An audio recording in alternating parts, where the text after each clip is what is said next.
پیر اس لیے پکڑتے ہیں یار بس پیر پڑھ لو تاکہ قبر میں لتر پولا نہ ہوئے، قیامت دن جنت چلے جاویے۔ میں پوچھتا ہوں اکثر لوگوں سے، یار یہ کہاں سے آپ نے تصور لیا ہے کہ پیر پکڑ لیں اس کے بعد کچھ نہ کریں تو سیدھے جنت میں چلے جائیں گے؟ یہ تصور قرآن میں نہیں ہے۔ نبی پاک پیر تھے نا، سب سے بڑے پیر نبی پاک تھے اور ان کے مرید صحابہ کرام تھے، تو کون سی مشقت ہے جو حضور کی بیعت کرنے کے بعد صحابہ نے نہیں اٹھائی؟ تھوڑا سا زاویہ بدلو یار، تھوڑا سا، میں زیادہ نہیں کہتا کہ آپ بدلیں، تھوڑا سا زاویہ بدلیں۔ میرے اندر یہ حسرت ہے، پہلے خواہش ہوتی ہے، تمنا ہوتی ہے، پھر حسرت۔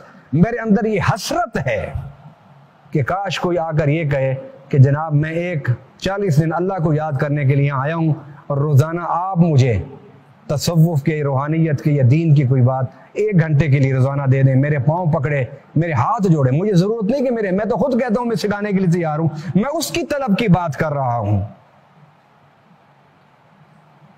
یہ چیز اب میری حسرت بن گئی ہے، حسرت۔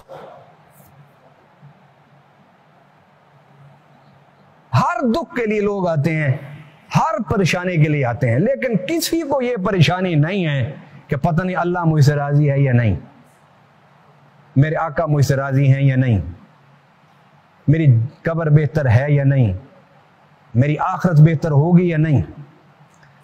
99.99% کوئی بھی آج تک میرے پاس نہیں آیا۔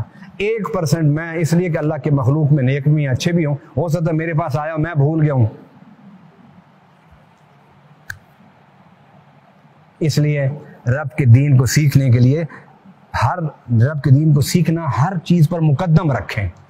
جب آپ رب کا دین سیکھنے کے لیے ایک وقت خاص کر دیں گے تو میرے آقا کا فرمان ہے کہ اللہ کہتا ہے جا میرے بندے، تو نے میرے لیے یہ ٹائم نکالا، اب تیرے کام سارے میں سنبھالوں گا۔